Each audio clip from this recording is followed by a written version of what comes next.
कि identify the following orbital of the given figure A and B respectively.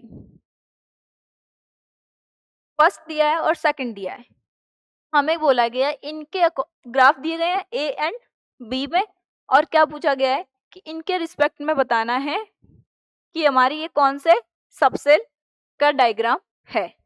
तो सबसे पहले तो हमें पता होना चाहिए कि ग्राफ क्या है, बच्चे को भी पता होना चाहिए कि ग्राफ बोल क्या रहा है।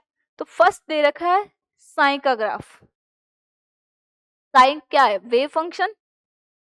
और दूसरा है साइन स्क्वायर, यानी कि प्रोबेबिलिटी डेंसिटी। इसकी इलेक्ट्रॉन डेंसिटी है,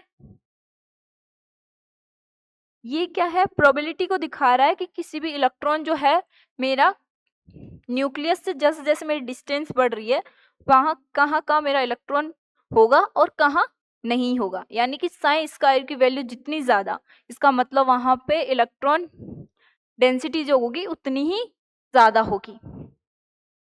वेव भी, जो वेव फंक्शन है वो भी इलेक्ट्रॉन की ही बताता है, लेकिन उसमें नेगेटिव आ रहा है। तो क्या इलेक्ट्रॉन नेगेटिव हो सकता है? नहीं, या तो मिलेगा या नहीं मिलेगा, दो ही ऑप्शन हो सकते हैं। तो इसीलिए उसको सही से डेराइव करने के लिए हमने क्या किया था? साइन स्क्वायर को डेराइव किया था। तो चाहे इसको देखो या इसको देखो, ज्यादा फर्क नहीं होगा। अब हम बी के अकॉर्डिंग चलें तो क्या देख रहे हैं कि टॉप टू जैसे जैसे मेरी न्यूक्लियस से डिस्टेंस बढ़ रही है वैसे वैसे मेरी इलेक्ट्रॉन की जो प्रोबेबिलिटी है डेंसिटी की वो क्या हो रही है? डिक्रीज हो रही है। तो ऐसा किस में होता है? जैसे हमने एस में पढ़ा, तो एस का क्या था? स्फेयर है, यानी कि यहां से यहां जाओगे तो इलेक्ट्रॉन की जो फाइनल डेंसिटी है वो क्या होती है? डिक्रीज होती है। तो क्या ये एस का ग्राफ नहीं है? पी का जो ग्राफ बनेगा वो क्या बनता है?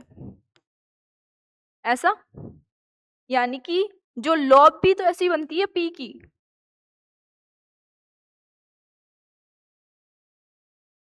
ये बनती है, यानी कि यहां से दूर जाने पे इलेक्ट्रॉन जो मिड में आओगे तो इलेक्ट्रॉन की जो डेंसिटी होगी वो मैक्सिमम होगी फाइंड की। अब धीरे धीरे क्या करेगी? फिर से डिक्रीज, यानी कि ये वाला। तो ये वाला तो किसको दिखा रहा है? एस को, राइट। अब ये एस कौन सा है? 1s है या 2s है? तो हमें पता है कि 1s में क्या नोडल सरफेस होता है? नहीं, 1s में जीरो नोडल सरफेस होता है। तो अगर ये यहाँ पे टच करके आगे फिर से मूव ऊपर की ओर कर रही है तो ये वाला जो है इसको हम क्या बोल देते हैं?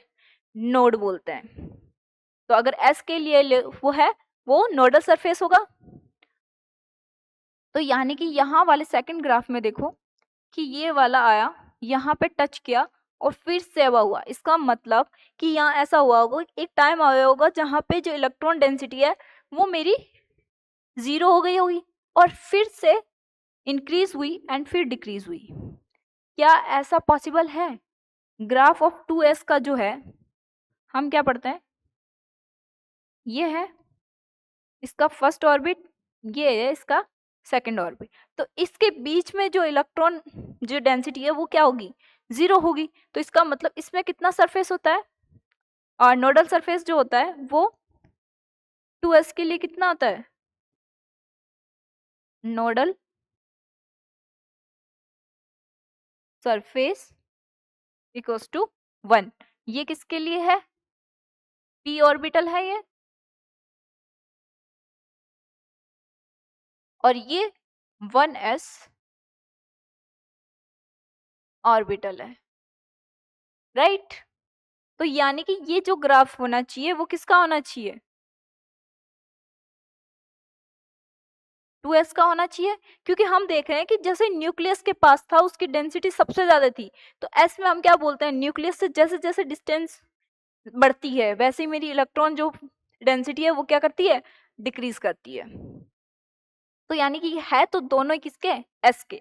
और ये जो है इसमें जो नोड है वो कितना है? जीरो। तो ये किसके लिए होगा? 1s के लिए। इसमें नोड इक्वल्स टू जीरो, इसमें नोड बोलो या नोडल सरफेस बोलो, उसके लिए कितना होगा 1, राइट। तो पहला कौन सा 1s, सेकंड कौन सा 2s। Option is C, 1s and 2s। C is the correct. अब बच्चे को यहाँ पे बच्चा कई बार कंफ्यूज होता है, sine square and pi R square